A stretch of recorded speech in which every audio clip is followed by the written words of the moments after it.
Awesome. Okay. Awesome, awesome, awesome. Can you guys Can you guys come up a little bit? I know you're back there, but can you guys just come up just a little bit? We're live streaming now. And so everybody gets to see that we're here enjoying this event. So we are going to get started. How are you guys this morning?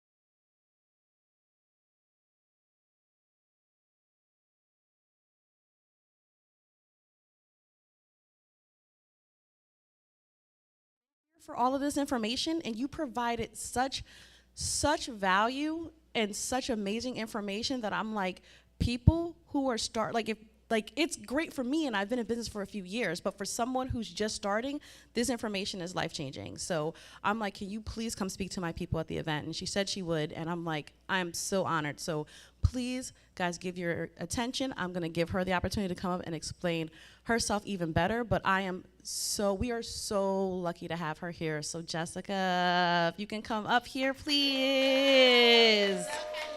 Oh my goodness. Congratulations. I'm excited to be here. Come on, give me the mic. I'm ready. Good morning. How are you? Good morning. How are you? Oh my God. I know y'all didn't wait for me to come up here and be dry. Good morning. How are you? Okay, there we go. That's what I needed right there. My name is Jessica Mackey Grant, and it is a pleasure and an honor to be here. Mia, give it up for Mia and her vision, bringing it to fruition. We all are here because she just did not give up, so I want to applaud that and celebrate that. Well, this morning, I have the pleasure to kick this thing off, and we're going to get right into it. I originally wanted to talk about a growth mindset, but Mia insisted that I talk about steps to get funding for your business. So that's pretty much what I'm going to talk about. And I'm going to give you a very, very brief background about who I am and what I do. I get paid to be in your business. Yeah, like all up in your business, like all those little foundational cracks. I get paid to do that. I'm not only a business consultant, I'm also a business coach. So I also teach you how to maintain the business. And one of the beautiful things that I love about business is anybody can learn how to do business. Depends on who you're around, what you're able to take in. Your mindset plays a big part in that, how you receive that information, how you adapt it into your new operation, right? But we always need money for the business, right? Raise your hand if you went to school for business. 3 people. Okay, 4 people. Raise your hand if you have a business. The room. Do you know what that means? You guys are operating and monetizing a skill set, but you're not always doing business. And sometimes that plays a big part in our profitability, because we know we can bake that cake or we can make a candle, but sometimes we don't know how to monetize that thing. And then we get frustrated with the business because we believe that the business isn't profitable. Let me try Amazon. Hold on a second. Sometimes it's because you know the skill set. You have mastered a craft, and now you're trying to monetize it. But you don't know business. And then you're not in an environment that's teaching you business. So one of the beautiful things that I love to do, and I feel like it is my niche, is that I get into your business to teach you business. And one of the things today that I'm going to go over is my concept on how to get to 6 figures. I know that sounds weird, right? When you hear 6 figures, you're like, oh, that's so hard.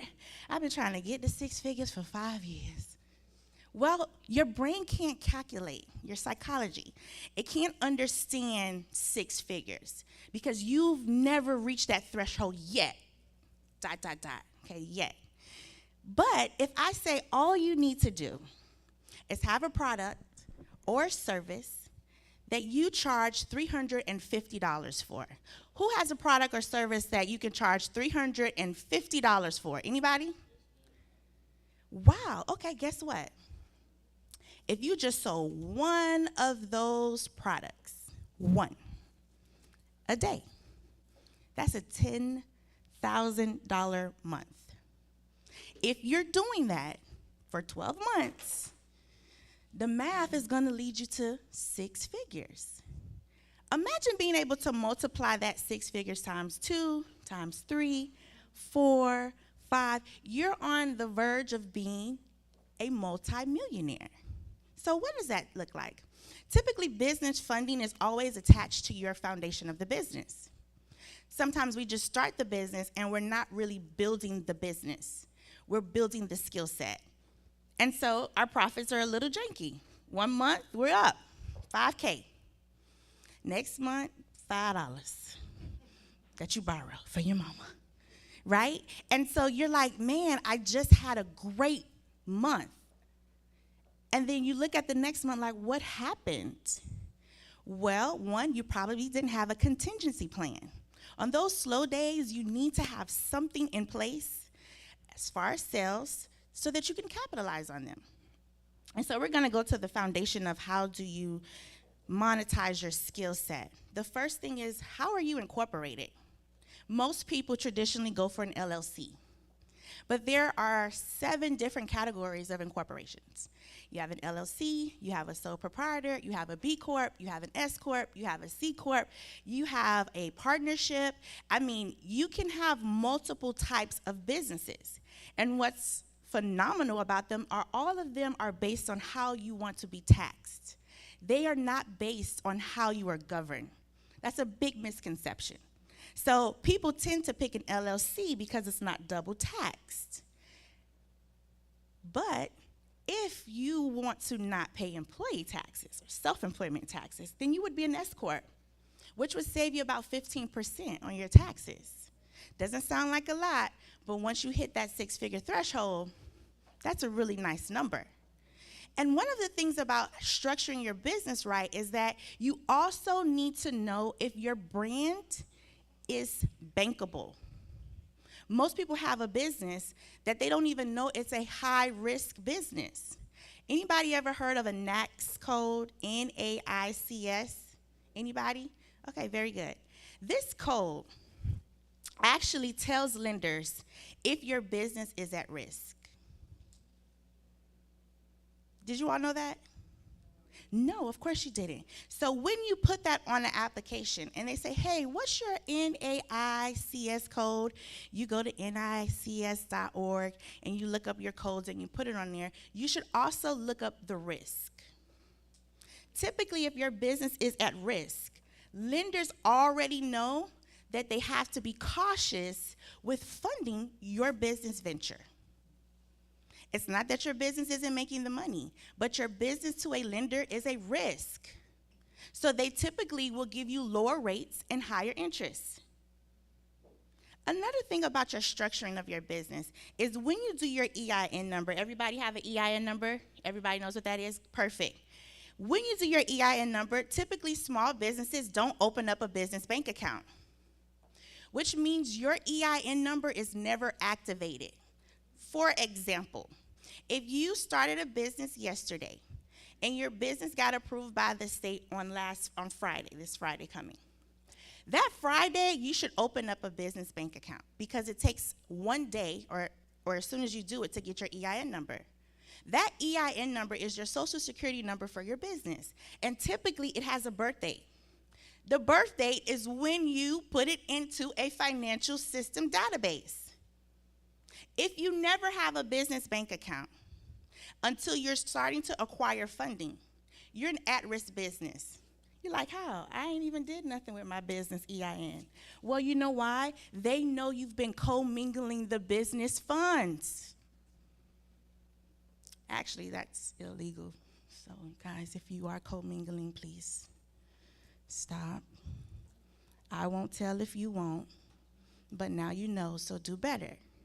When you commingle the funds, if you don't know what that means, is that you have a business, no business bank account, but your Cash App has your business name. Your PayPal has your business name. What else you guys use? Zelle, you might put in the cap in the little bar what it is, your business name. That is not, you won't get no money from that. Because when they pull bank statements, and they will pull them, at least 3 months of business bank statements and at least 2 years of business taxes. You're like, why they need all of that information? I ain't even made no money. Well, we need to see how you're managing the money you do have. It's not that you have to have made the amount of money that you're requesting. So if you're requesting $50,000, lenders aren't typically looking for you to have made $50,000. They're looking to see if you can manage the $1,000. If you can't manage the $1,000 off of the 2 months of bank statements, typically lenders will deny you. There is a coding system on the back end, and it does not have a gender. It does not have a race. No, that's a big misconception. Oh, I can't get no money. It's probably because the business operation isn't set up for funding. Your business is not yet bankable. How many of you have websites? Okay, awesome. How many of you have Google business profile pages? Okay, look at us being business owners. How many of you are collecting reviews? How many are active on social media? Okay, guess what? We just checked off the top 5. Business lenders are typically looking for the activities that you are consistently able to do. If you are not online, you are an at-risk business.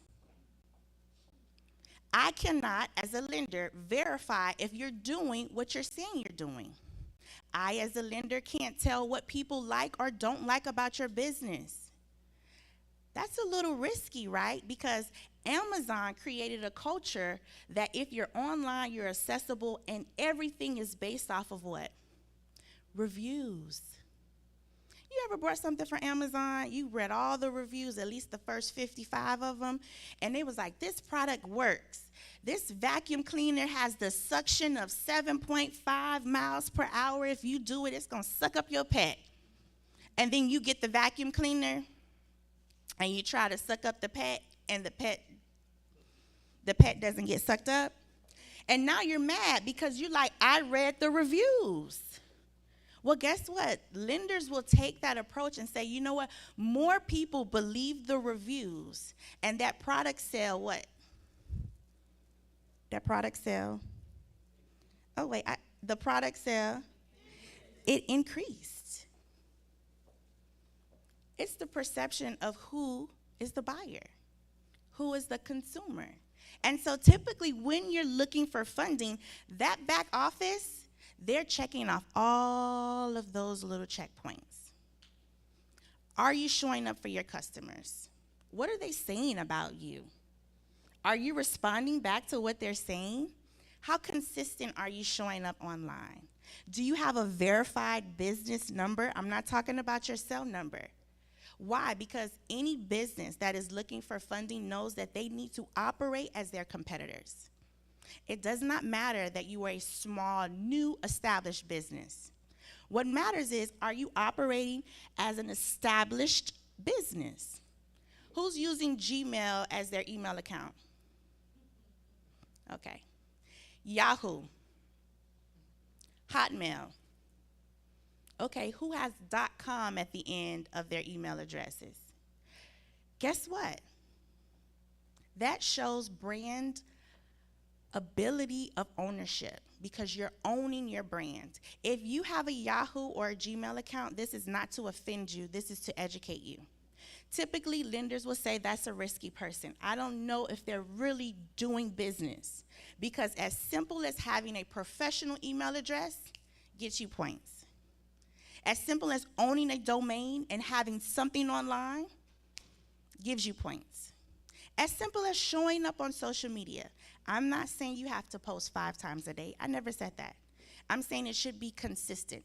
If you're going to have a schedule that is every other day, then every other day, the lender should be able to come to your page, look at those date stamps, and they should match up to what you're going to be seeing in your executive summary. Because they want to know that once I give you this money, you have a plan. Typically, this is where we fall short. We want the money for marketing. We want the money for advertising. It requires you to know what exactly you want to do with the funds. Is it going to make you money so that you can pay the bank back? It sounds good. Oh, I need marketing. If I market, I'm going to get more customers, more followers. My money's going to increase. That is a false narrative. Who's ever done marketing? Paid somebody for marketing? How did you know you got a return on your investment? Did you ever say, I spent $5,000. Did I make did I make the $5,000 back? Did I at least break even? When you're building your business, it needs to be built on the foundation that it is bankable. You need to have a concept, and you need to be able to display it to somebody who will never meet you. They will never ask you any questions. You ever been to the bank and they say, hey, what you going to do with that money you're taking out? No. They also don't say, hey, where you got that money from? That's because they will be able to identify that with your business plan. They're not going to talk to you. They're not going to sit there and do an interview and you pour out your why. Your why you're doing it, your purpose and your vision is embedded in the business. It is the sound that resonates to every customer. And guess what? To every lender. If we go through the 12 steps, and typically this is my cheat sheet, we talk about the structure of the business. Is the business even structured right for the industry type that you have? LLC is the very common. Sometimes you're really a nonprofit, or you're an S Corp, or your business is environment related and you're B Corp. Do you have an active bank account that you are properly using? Meaning I can pull your statements and I can see your monthly expenses and I can see your income. There is not a dollar amount that I mentioned, by the way. It is the performance of what your business is doing on the day-to-day. Can I pull those monthly statements and say, oh my God, in 2 months she had a 5% increase? Typically, we don't go through our financials in the business either, but we want people to give us money. As an investor, they're going to be like, well, what were your gains in the last 6 months? Did you lose anything? Why? Because this is projections. Lending is big on projections, especially in the business world. They want to see, what does the future of this investment of funding do for your business? If it looks good, guess what? They'll multiply your ask. You ask for 50, they'll give you 100. Do you know why? Because they can see the profitability for the future. There is so much technology involved in funding. It's sickening. They can tell you based off of your bank statements, off of your taxes, off of your expense, and off of your payroll, if I can make that initial investment and trust you with this money. We can talk about business credit too, but I really like to talk about banking, because while we think we need 50K, banks are giving out millions of dollars. Don't put the cap on yourself, right? Millions of dollars where you can buy a building, right? You can franchise this idea. And in order to do that, the root of the business, the very foundation of the business, has to look a certain way. You can't skip over because you're making money, you just want to make the money. And you can't hide behind the business because you don't want people to know you got bad credit. When you're asking for millions, they want to know, what does the owner's spending habit look like? What are you really doing? You're like, why they pulling my credit profile? Oh, because that, that credit profile says a lot. It's not to disqualify you. It's actually to qualify you for the amount of funding they believe you can manage. So what am I really saying? If you have $500 and that's what you're managing, one, you should have a plan on how you're going to capitalize that 500. Most people don't pay themselves. That's a red flag too. Oh, my business isn't making money. That's a red flag too. Why? Because although your business is growing, you should have some stream of income that you're capitalizing on.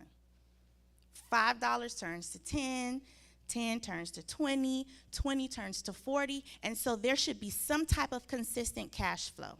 I never even said thousands or hundreds. I said $5. Lenders will project what that looks like. So, is your business online? Does your business have a bank account? Are you properly structured in your business? And are you able to manage the money you have access to right now? If you answer yes to any of those questions, there are thousands of lenders waiting to give you money. Waiting to give you money. If your business is operating in the city of Miami, the mayor has this initiative, and she's built a website called Access Helps, AXIS helps.org. Access Helps has over 1,000 funding opportunities for small businesses. One of the beautiful things that I love about this software that she has is that it also tells you the criteria. It'll tell you if you're qualified before you even go in and spend the time to submit an application. On the far left, it'll say you have to be in business 2 years, you have to make a certain amount of revenue. But guess what? If you don't qualify, you can take that same checklist and make yourself qualifiable. Because now you know what this particular lender is looking for. Don't count yourself out because you don't qualify yet, ... You don't qualify yet. Build a plan so that your business starts to be bankable or fundable. There's probably investors that you're sitting next to right now who would invest into your business because they see the option of profitability. They see that if I invest into this now, in 5 years, I should have a return on my money. 2 years, I have a return. 6 months. And they're willing to do that for you. The thing about funding is that you gotta have a plan for the funds. You should have something to multiply them. Everybody have their local business tax receipt? Everybody have that? Okay, guess what? That is attached to dollars. If you're not paying the local taxes, you probably aren't paying the IRS. That's an assumption. Why? Because a typical business would know that they need to do the both. They need to have both. It's okay to be a startup. Think of the word start up. Don't forget the up part. You're going to start, and then they instantly want you to do what? They want you to level up. So don't think that coming to 9 to Thrive is all that you need. This is the budding of your ideas. This is nurturing that idea. You have to be in a community or somewhere that is feeding that idea and that vision. And as I conclude, what I think my power is that I teach business. It is massive, okay? I'm not going to tell you that I can teach it to you in 30 minutes. I can't. I would love to have an hour. However, in the things that I cultivate within the community, it's really because I want to see business owners win. I want you to leave the 9 to 5 and really thrive, right? I love that name. Because typically, you may not know everything, and you've capped the growth of the business. You have to get around people who can sow into your business, invest into your business, and that's not always financial. That might be resources. That might be knowledge, right? Knowledge is power. Knowledge is wealth in itself. And so when you leave here, I want you to think about who did I connect with that can really help sow into my vision, birth my vision. not just financially, but also mentally. Because it's challenging, right? Who's had failures in their business? Failures? Okay, I know we all have had some failures. The thing about you being here today is that you did not give up. And that says a lot about you. It says a lot about what you're trying to build. And that is what is required to be successful. You fail forward. I like to think of fail as the first attempt in learning. First attempt in learning.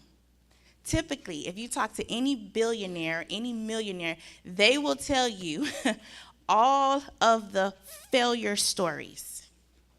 You don't often hear them first, but they are embedded in that business story. And so I'd like to encourage you today that if you're looking for a community to grow, if you're looking somewhere to learn and somewhere that's going to be invested into your business, somebody who is going to be in your business, then I welcome you to Complete Desires Consultancy Firm. We not only do consultancy on a larger scale for corporate America, but we also do it for small businesses. We have 3 free initiatives every month. We just had one yesterday, and we talked about branding. Branding core. Typically, people skip over branding and think it's just a logo. It's not. It's so much more. And your profit is probably attached to that brand. We have a breakfast in business. It's every first Friday of the month. Every third Tuesday of the month, Starbucks allows us to come in and take over Starbucks, and we have something called CEO Symposium. This is a peer-to-peer roundtable where we sit there and we say, whew, we had a day. What did you do to conquer it?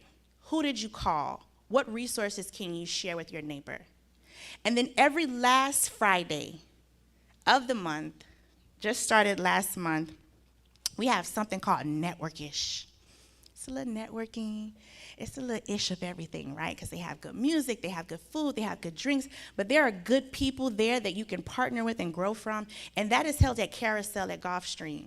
If you have never been, it is such a beautiful atmosphere. I've seen a couple of people here that went. I mean, I'm not trying to brag, but if you can attend any of these things, you will see the impact of sowing into someone's business. Success is not always selfish. You have to be able to take your hand after you come to a plateau and bring people up. And I live and I thrive off of being able to sow into people's business, to get into their business, but to help them win. The name of my business is called Complete Desires, that God would give you the complete desires of your heart. But it also takes work. It ain't gonna fall from the sky. It's not just gonna magically appear in your bank account. It requires, I like to say, faith, but faith without work is dead, so you gotta do the work. You gotta do the work. I'll be here today. I wanna thank Mia for this opportunity. I wanna say thank you all for showing up and investing into yourselves, because this is what today is about. This is a self-investment. This is also self-care for the business, because now you're gonna get to speak to people, you're gonna get to meet people, and you don't know who you're sitting next to. You don't know who's in this room that will be invested into your business. So I want you to take the opportunity to really open up your mind, open up the opportunity to network, to meet people, to invest in other people, because sometimes that's attached to your wealth. Thank you. Enjoy yourselves. Thank you, thank you. Thank you, Mia.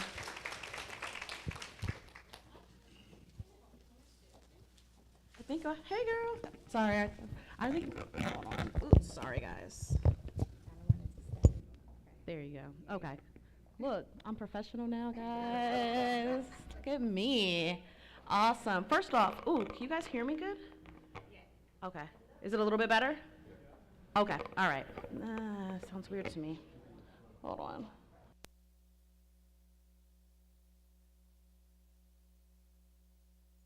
Okay. I'll get back to that later. First off, though, were y'all listening to Jessica just now? Did y'all get something from what something from what she said? Yes, thank you. That's what I'm looking for. And I promise that when I come and introduce people, I'm not going to give you the story of every single person that I met and how I met them, because I do have an amazing story for every person that I met.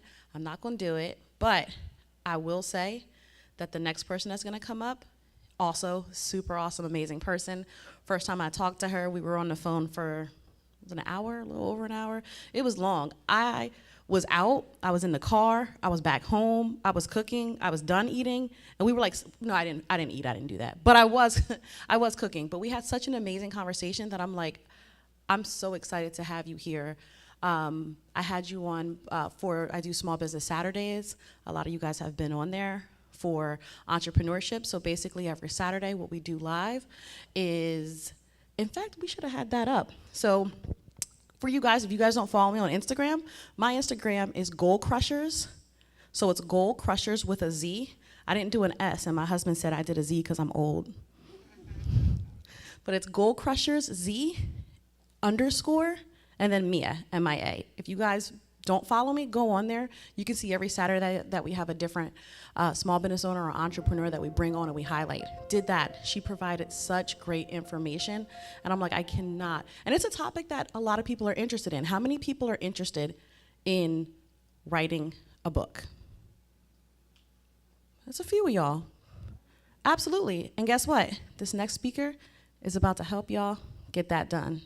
So without further ado, I want to bring up Bianca Scott.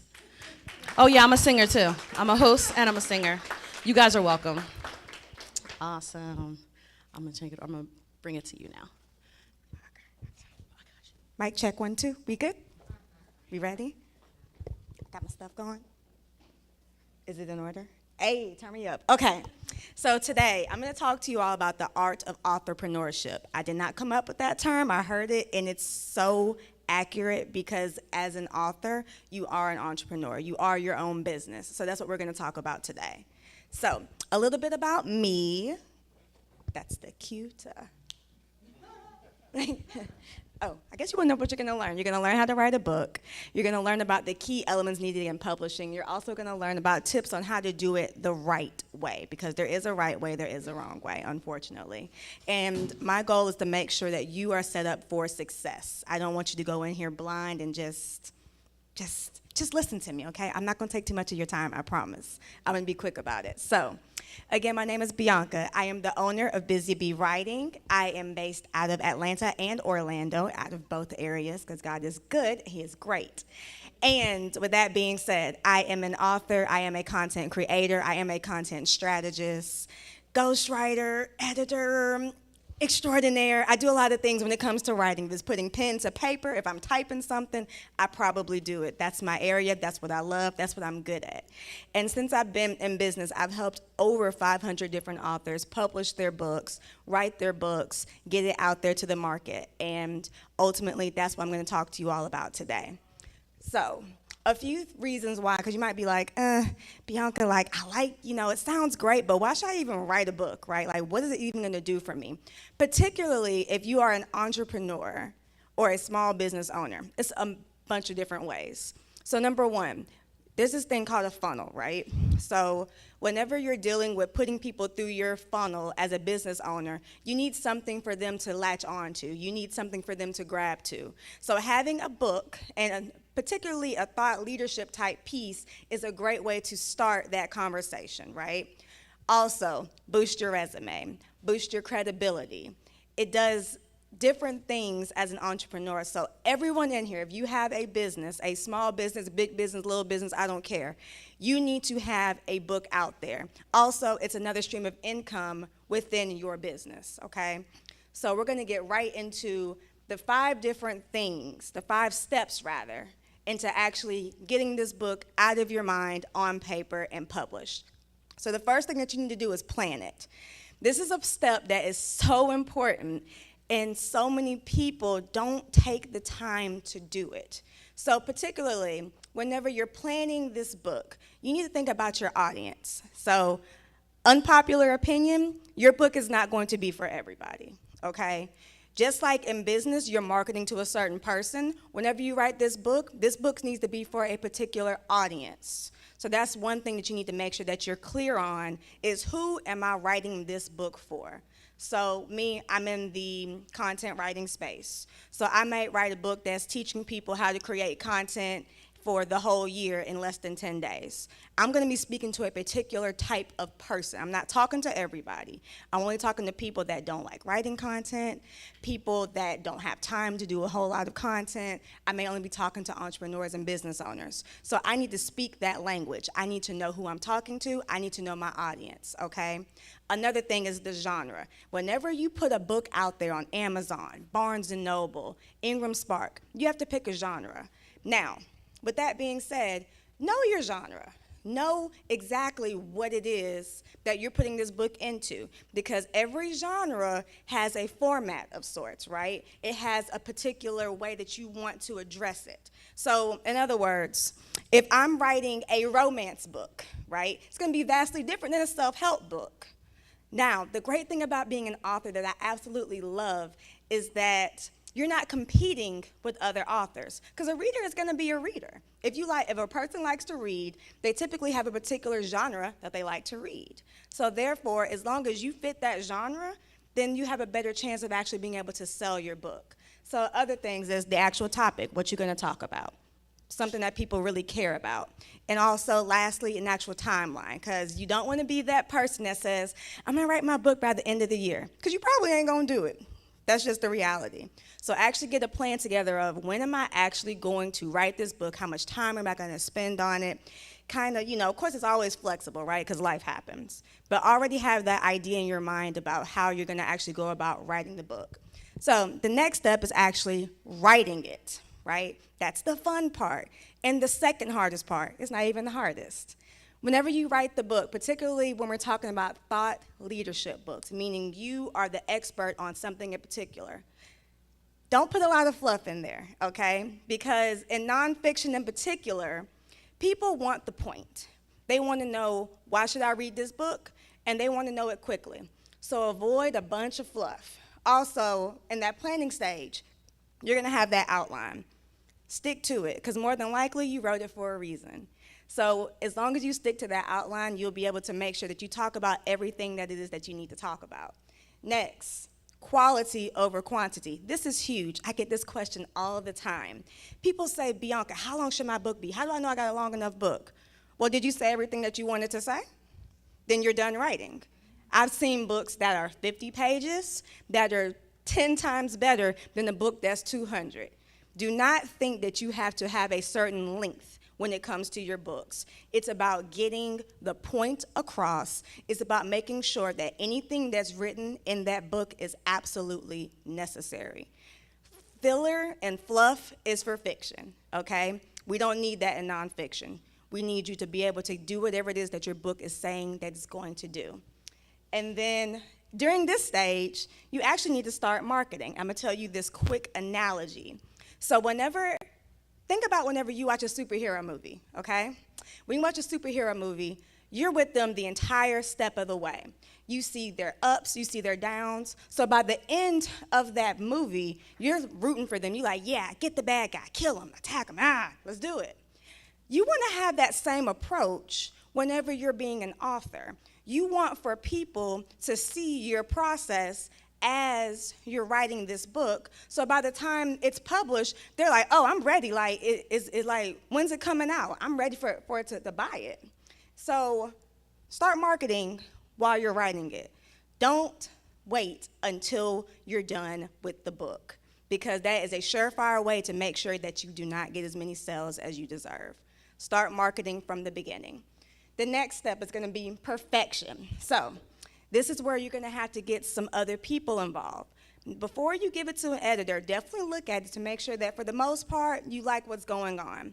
But you're going to probably revise it 2 to 3 times, if not more. There's a big difference between editing and proofreading, okay?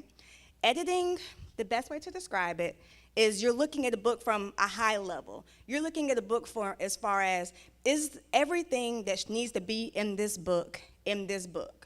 That's what an editor is going to do for you. They're going to make sure to cut, chop, and screw whatever needs to be in that book.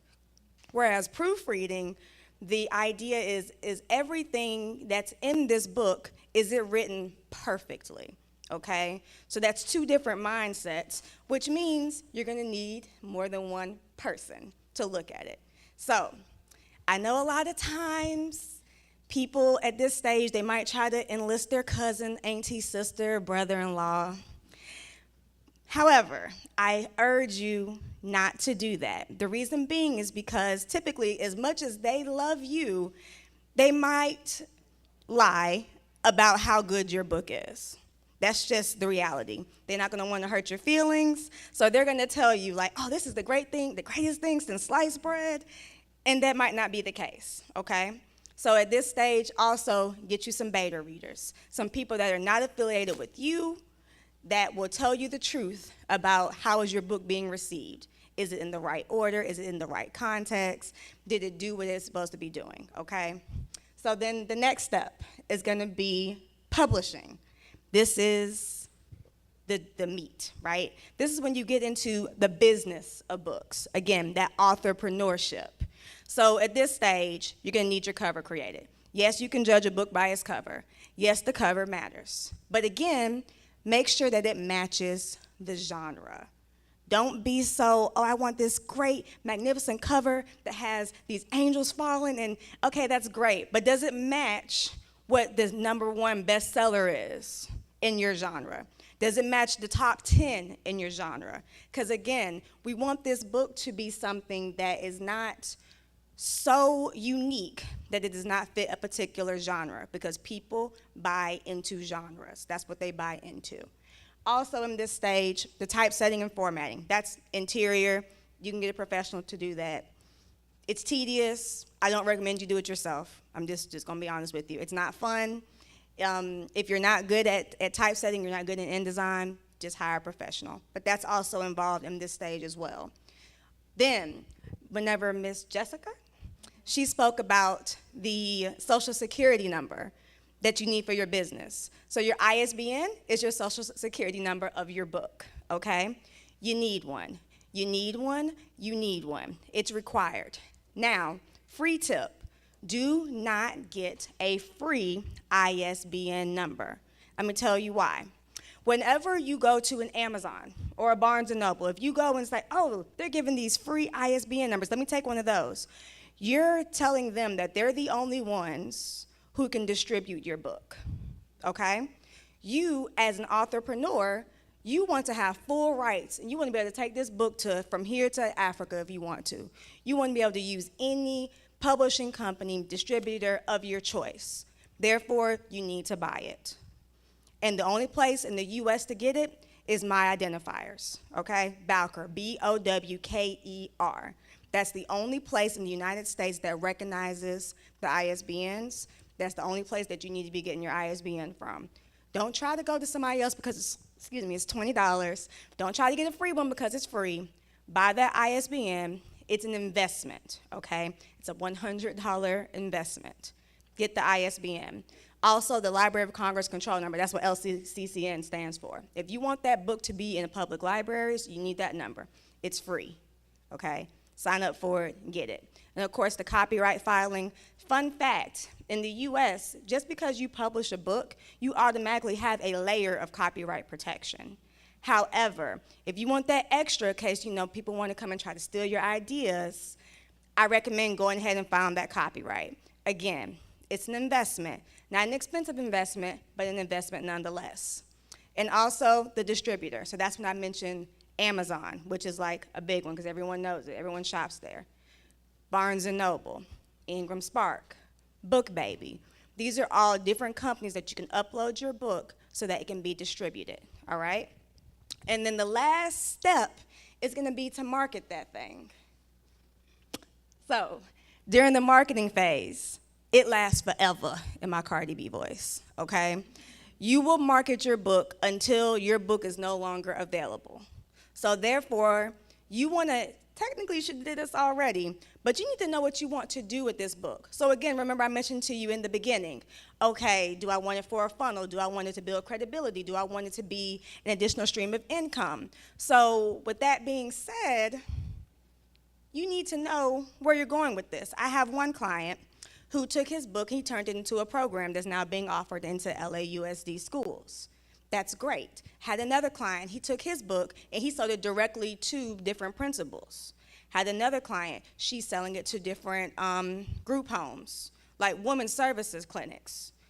Know what you want to do with your book and go ahead and start marketing it towards that. Again, you should have planned that already in the beginning, but if you haven't, now's the time to do it. Know where you're going to put that book. I highly, highly recommend a book launch. Book launch is literally, it's a party. It's a party to celebrate you as an author, and it's a great way for you to connect with other authors in your genre. So let me tell you how a great book launch should go really briefly. At some point in the book launch, you want to be able to have an author talk. You want an interviewer to be able to talk to you about your book, and you also want to have other authors in your genre talk about their books. Why? Because they're going to promote that event on their page, because they're going to be speaking. So guess what? You just got some free marketing, okay? So don't be stingy as an author. Don't be stingy. Share the wealth, okay? Also, podcasts, press releases. We already know how important social media is. All these are different things that you need to be on and working towards as you're marketing your book. Lastly, be consistent. Again, this is something that you're going to be doing as long as this book is in circulation. So don't just go hard for 2 months and then stop. I'm going to tell you why. I have another client. She went hard for a year. And I say hard, once a week, to your point. It don't have to be every single day, but you need to be consistent. She went probably once a week, just posting here and there. Do y'all know that Hallmark picked up her story, and now they want to turn it into a book? Took a year. And just, again, post them once a week. That's it, on Twitter. And they was like, oh, this looks great, because it's about military life. They fell in love. Hallmark, right? So they picked it up, and now they want to turn it into a movie. So that is, again, about what it means to be consistent. So I did all this talking. I did all this talking, all this information. You might be like, okay, Bianca, so what do I do with this now? Like, what do I do with this information? I have a couple of different options for you. So the first thing is that you can get you a plan, because you might be an entrepreneur, and you're like, okay, so what exactly can I write about? What exactly is it that I can talk about? I can tell you in 30 minutes. I've been doing this for a good bit of time. It will not take me long to be able to give you 3 different ideas on what you can write your book about. So I have that going on. You can go directly onto my website, www.busybwriting.com. Let's talk about it. All I need to know is what industry that you're in, and I can handle the rest. 3 different ideas and an outline. So that's one option. Another option, and this is a new option, because I'm so passionate about it, and I literally do this all the time, I want to take this to another level and help a group of people at one time. So I'm going to start a group writing session where we're going to write and publish your thought leadership piece in 60 days. I know some of y'all might be like, whoa, is that enough time? It is. It is enough time, but you got to be serious. It's going to be blunt. I'm going to put y'all to work, but I'm going to show y'all how to make it very, very easy, because writing a book is not as difficult as you think it is. It's going to take some planning, but once that planning is there, everything else is just regurgitation. You're just going to get it out. You're going to spit it out. So with that being said, we have this great program that I'm about to do, write and publish a book in 60 days, have different options as far as if you want to be and do just a deposit only, or if you want to be VIP. So 8 weeks, some live sessions, co-working sessions, Q&A, a planner. It's all there on the screen. So I do want to give you all the opportunity to ask me any questions, because I know I did a lot of talking and I talk fast. So does anyone have any particular questions? Don't all talk at once. Yes. Yes, the QR code.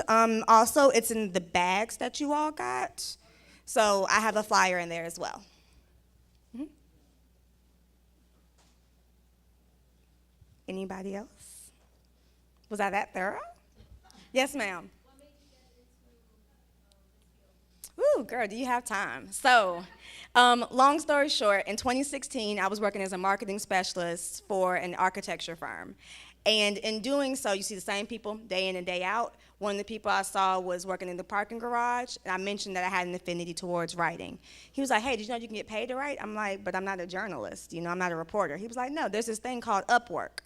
Write that down, Upwork. Upwork changed my life, y'all. That free platform literally was the stem, the seed that was planted to what it is today. I started doing little small jobs. I talked to a couple of people yesterday about it, did small jobs, and it just grew. It grew, and by 2019, I was able to do it full time. And that was actually when I published my first book, because my mentor said, Bianca, if you're gonna be doing all this writing and editing, you might as well start publishing the books. I'm like, well, how do you do that? She was like, figure it out. I'm like, oh, okay. So I figured it out.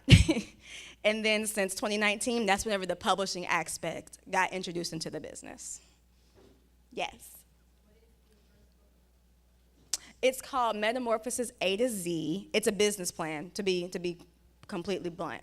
It's a business plan outline. That's literally what it is about. Short, sweet, again, to the point, no fluff. Everything that you need to start a business, it echoes a lot of what Ms. Jessica talked about. That's what that book is about. Yes, sir.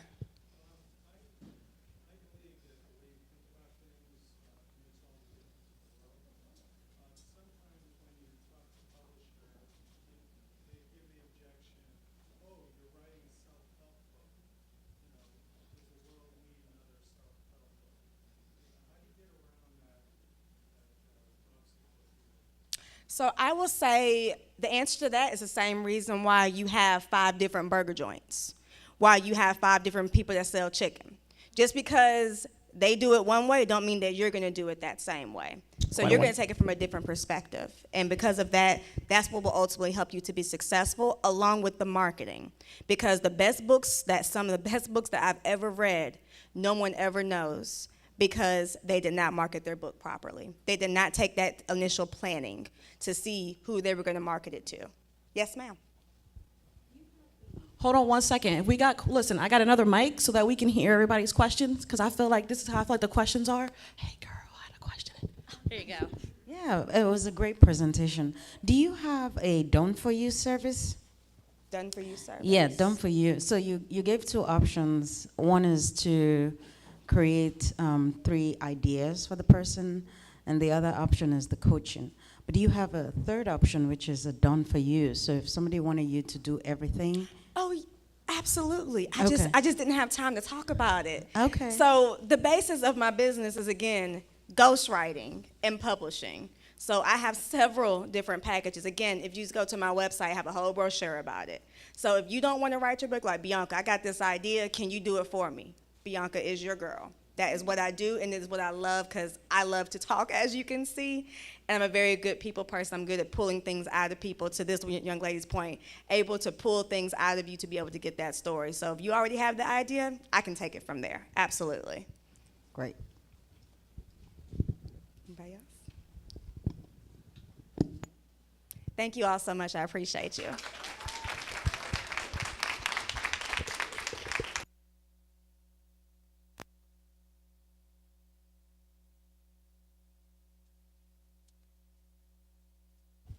Awesome. Sorry about that. How was that, guys? Did y'all learn a little bit? I just want to stress the importance of publishing, especially as a small business owner and an entrepreneur. The thing is that, and you guys, sorry, you guys know this as well. When we're speaking with people, or you see someone that's in front of people, they're speaking, they're on stage, they're at events, they're hosting events, they have a book, they're automatically a subject matter expert. You automatically look at them like, oh my goodness, this person really must know what they're talking about, because they published a book. And that's the same category you're put in.